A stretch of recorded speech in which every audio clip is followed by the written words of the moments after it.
तो क्रिस्टलीय ठोस का पहला जो आप लोग क्या करना है, पहला जो हम लोग को पढ़ना है डिफरेंस, वह है आपका प्रॉपर्टी के बेस पे। तो पहला प्रॉपर्टी क्या है, ध्यान देंगे। पहला प्रॉपर्टी कह रहा है, इसका प्रॉपर्टी गुण देखेंगे। तो क्रिस्टलीय ठोस में जो शेप होता है, जो आकार होता है, जो शेप होता है, वो कैसा होता है? इनके अवयवी कणों की जो व्यवस्था होती है नियमित होती है, ठीक है, रेगुलर क्रम में होती है। और इनकी ज्यामितीय आकृति क्या होती है, निश्चित होती है। यानी कि इनके अवयवी कण का जो ज्यामितीय आकृति होता है क्या होता है, फिक्स होता है, निश्चित होता है, डिफिनिट होता है। लेकिन वहीं अक्रिस्टलीय ठोस की बात किया जाए तो अक्रिस्टलीय ठोस में क्या बोल रहा है, इनके अवयवी कण की जो व्यवस्था होती है वो कोई नियमित नहीं होता है, कोई फिक्स नहीं होता है, कोई रेगुलर नहीं होता है, इरेगुलर होता है। क्या होता है, इरेगुलर होता है। आपका अगर मेल्टिंग पॉइंट की बात करें, गलनांक, तो जो क्रिस्टलीय सॉलिड है यानी कि जो आपका क्रिस्टलाइन सॉलिड है, उनका जो मेल्टिंग पॉइंट, बॉइलिंग पॉइंट होता है वो क्या होता है, डिफिनिट होता है, फिक्स होता है। डिफिनिट होता है, फिक्स होता है। लेकिन जो आपका क्या बात करें, जो आपका अक्रिस्टलीय ठोस है, इनका जो गलनांक होता है वो क्या होता है, निश्चित नहीं होता है। क्या होता है, निश्चित नहीं होता है, डिफिनिट नहीं होता है। गलनांक निश्चित नहीं होता है। यह गर्म करने पर नर्म होता है ना, नर्म होकर प्रवाहित होने लगता है। यानी कि इसको सुपर कूल लिक्विड भी हम लोग कहते हैं। क्या कहते हैं, सुपर कूल लिक्विड भी इसको हम लोग बोलते हैं। नेक्स्ट, अगर हम लोग क्रिस्टलाइन सॉलिड को क्या करें, क्लीन क्लीवेज करें, स्पष्ट विदलन करें, मतलब क्या करें, इसको काटें। क्या करें इसको, अगर हम लोग काटते हैं क्रिस्टलाइन सॉलिड को, हम लोग क्या करते हैं, स्पष्ट विदलन यानी कि क्लीन क्लीवेज करते हैं। तो अगर इनको तेज धार वाले औजार से, तेज धार वाले औजार से अगर क्या करते हैं, काटते हैं, तो दो टुकड़े में विभाजित होता है आराम से। और जिसमें सतह वाली फलकें होती है, मतलब कि इनका एक शेप में कटता है।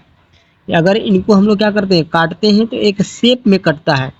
लेकिन तेज धार वाले औजार से काटने पर अक्रिस्टलीय ठोस को यह अनिश्चित सतह वाले दो टुकड़ों में कट जाते हैं।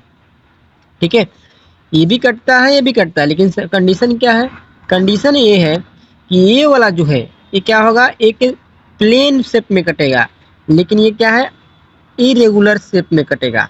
ठीक है, यानी कि रफ सरफेस, ये प्लेन में कटेगा, क्रिस्टलीय वाला प्लेन में कटेगा और अक्रिस्टलीय में रफ में कटेगा। यानी कि एक निश्चित स्पष्ट विदलन इनका नहीं हो पाता है। नेक्स्ट में है, ध्यान देंगे, इनका अगर हीट ऑफ एथैल्पी पता किया जाए, क्या किया जाए, हीट ऑफ एथैल्पी पता किया जाए, तो क्या होगा, तो क्रिस्टलाइन सॉलिड का जो हीट ऑफ एथैल्पी होता है वो क्या होता है, निश्चित होता है, फिक्स होता है। क्या होता है, फिक्स होता है। लेकिन इनका हीट ऑफ एथैल्पी क्या है, फिक्स नहीं है। पता ना कितने टेम्परेचर पर ये हीट होंगे, कितने टेम्परेचर मेल्ट होंगे, कितने टेम्परेचर वेपर बन के उड़ने वाले हैं। तो इनका जो हीट ऑफ एथैल्पी क्या होता है, वो फिक्स नहीं होता है। किनका, क्रिस्टलीय ठोस का हीट ऑफ एथैल्पी फिक्स नहीं होता है, निश्चित, सॉरी, क्रिस्टलीय का निश्चित होता है और अक्रिस्टलीय का अनिश्चित होता है, रेगुलर नहीं होता है, इरेगुलर होता है। एक चीज ध्यान देंगे, इनका जो नेचर है, क्या है, नेचर, क्रिस्टलीय सॉलिड का जो नेचर है वो क्या होता है, वास्तविक ठोस इसको बोलते हैं, रियल सॉलिड बोलते हैं, ट्रू सॉलिड बोलते हैं। लेकिन अक्रिस्टलीय ठोस को आभासी ठोस, अतिस्थिति द्रव, सुपर कूल लिक्विड भी कहते हैं। इनको ध्यान देंगे, क्रिस्टलीय ठोस को क्या बोलते हैं, क्रिस्टलीय ठोस को रियल सॉलिड भी बोलते हैं। क्या बोलते हैं, क्रिस्टलीय ठोस को रियल सॉलिड बोलते हैं। क्या बोलते हैं, क्रिस्टलीय ठोस को रियल सॉलिड बोलते हैं, ट्रू सॉलिड बोलते हैं क्रिस्टलीय ठोस को। लेकिन अक्रिस्टलीय ठोस को हम लोग वर्चुअल सॉलिड बोलते हैं, आभासी ठोस और अतिस्थिति द्रव, सुपर कूल लिक्विड बोलते हैं। एक चीज और ध्यान देंगे, जो आपका क्रिस्टलीय सॉलिड होगा, जो क्रिस्टलीय ठोस होगा, जो क्रिस्टलाइन सॉलिड होगा, तो क्रिस्टलाइन सॉलिड के अंदर, क्रिस्टलाइन सॉलिड के अंदर क्या, जो अवयवी कण होंगे, जो कॉन्स्टिट्यूएंट पार्टिकल होंगे, कॉन्स्टिट्यूएंट पार्टिकल का जो क्या है, अरेंजमेंट है, क्या है, अरेंजमेंट है, लॉन्ग रेंज ऑर्डर होता है। ये अगर इनका पैटर्न हम चलाएं ए बी का, तो ए बी ये पैटर्न बहुत लॉन्ग रेंज तक चलेगा। ठीक है, लेकिन जो आपका अक्रिस्टलीय ठोस है, उनका जो राशि होता है वो क्या होता है, लघु शॉर्ट होता है, मतलब शॉर्ट रेंज में होते हैं इनके, रेगुलर नहीं, रेगुलर तो होता है लेकिन लॉन्ग रेंज होता है, ये इरेगुलर होगा और शॉर्ट रेंज होता है। नेक्स्ट में ध्यान देंगे, एक बहुत ही शानदार सा टॉपिक है, क्या बोलते हैं उसको, नेचर है क्रिस्टलाइन और न क्रिस्टलाइन का। तो क्रिस्टलाइन जो सॉलिड होता है वो नेचर में क्या होता है, विषमदैशिक होता है, एनिसोट्रॉपी होता है। क्या होता है, विषमदैशिक, एनिसोट्रॉपी और जो नॉन क्रिस्टलाइन सॉलिड है वो क्या होता है, आइसोट्रॉपी। एनिसोट्रॉपी और आइसोट्रॉपी के मतलब समझ रहे हैं।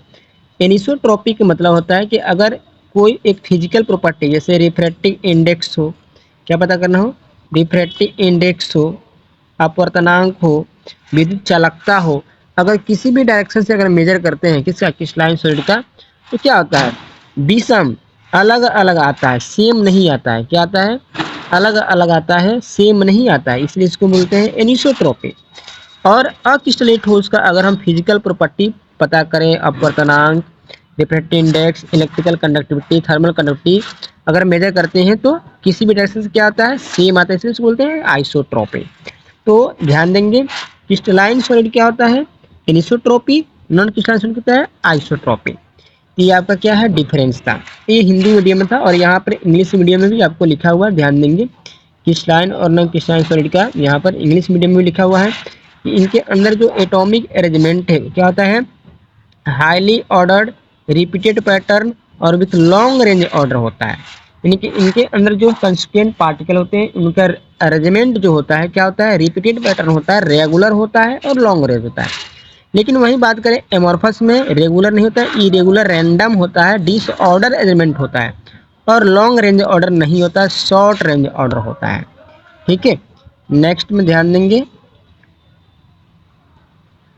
मेल्टिंग पॉइंट की बात करें तो मैंने बताया आपको कि इनका जो मेल्टिंग पॉइंट है, क्रिस्टलाइन सॉलिड का जो मेल्टिंग पॉइंट है, ठीक है, वो क्या होता है, शार्प होता है। क्या होता है, शार्प होता है, डिफिनिट होता है।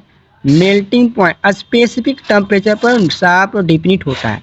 लेकिन नॉन क्रिस्टलाइन का इनका मेल्टिंग पॉइंट शार्प नहीं होता है, डिफिनिट नहीं होता है, एक टेम्परेचर पर, ओवर टेम्परेचर पर। यानी कि इसका कहने का मतलब है कि हमारे पास अगर कोई क्रिस्टलाइन सॉलिड है, ठीक है, तो उसका मेल्टिंग पॉइंट फिक्स होगा। अगर उसको आप हीट करोगे तो एक फिक्स टेम्परेचर पर क्या करेगा, मेल्ट करेगा।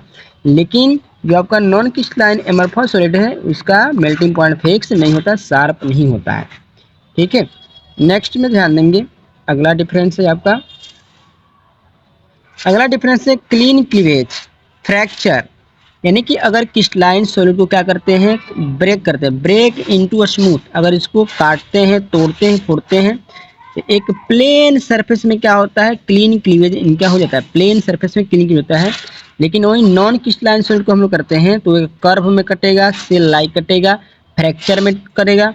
ठीक है, इन शेप इनका एक क्लीन क्लीवेज नहीं होता है, नॉन क्रिस्टलाइन का क्लीन क्लीवेज नहीं होता है, लेकिन क्रिस्टलाइन का क्लीन क्लीवेज होता है।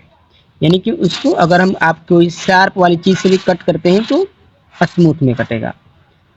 नेक्स्ट में है नेचर। नेचर क्या बोल रहा है, ध्यान देंगे। नेचर बोल रहा है कि क्रिस्टलाइन सॉलिड का जो नेचर है, क्रिस्टलाइन सॉलिड का क्या है, जो नेचर है वो क्या है, क्रिस्टलाइन सॉलिड नेचर जो है वो ट्रू सॉलिड है। क्रिस्टलाइन सॉलिड क्या है, ट्रू सॉलिड बोलते हैं, उसको रियल सॉलिड बोलते हैं। बट आपका जो नॉन क्रिस्टलाइन सॉलिड है इसको हम सुपर कूल लिक्विड बोलते हैं और साथ में वर्चुअल सॉलिड भी बोलते हैं। क्या होते हैं, वर्चुअल सॉलिड भी इसको बोलते हैं। नॉन क्रिस्टलाइन सॉलिड को वर्चुअल सॉलिड भी बोलते हैं, याद रखे रहेंगे।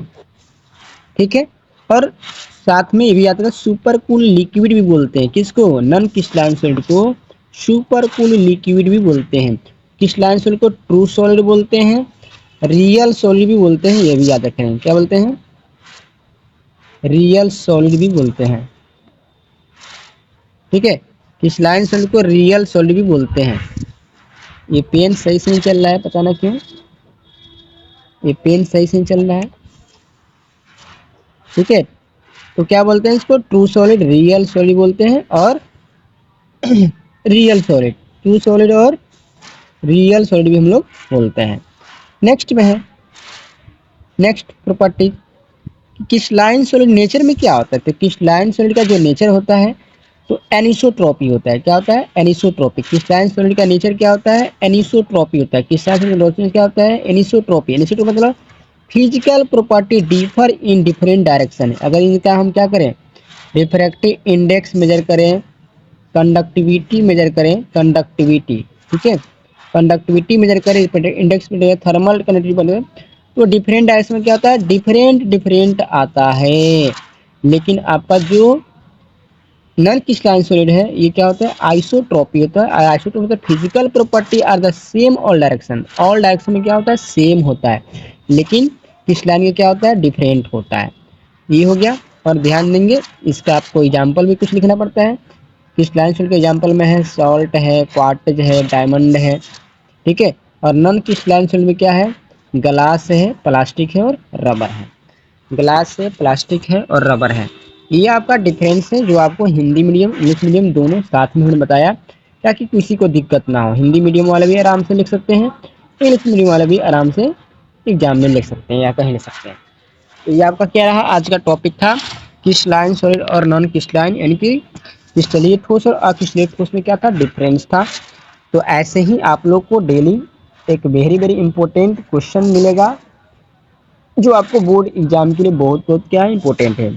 तो अगर आप चैनल पर नए हैं तो चैनल को सब्सक्राइब कर लेंगे और बेल आइकन को जरूर प्रेस कर लेंगे। और ध्यान देंगे बहुत जल्द ही आपका क्या, बहुत जल्द ही आपका बुक आने वाला है। जैसे पिछले साल भी हम लोग बुक निकाले थे, ठीक है, एग्जाम टॉनिक के नेम से बुक निकाले थे। तो इस साल वो भी आपको बोर्ड एग्जाम में बहुत ही हेल्प हुआ, तो उसका भी आपको बुक मिलने वाला है। अगर आप ऑनलाइन नहीं ले पाएंगे तो आपको उसका पीडीएफ मिल जाएगा, ठीक है।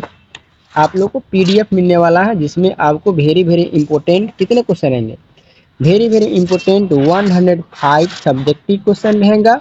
और साथ में आपको 13 से 1400 एमसीक्यू क्वेश्चन रहेगा आंसर के साथ, सॉल्यूशन के साथ। तो आप लोग बुक को भी परचेज कर सकते हैं, ठीक है। उसका लिंक हम आपको देंगे, एक और वीडियो स्पेशल बनाएंगे, जब बुक आ जाएगा तो स्पेशल वीडियो आपको मिलेगा, ठीक है। तो फिर मिलते हैं अगले क्लास में। Best of luck, good bye, thank you.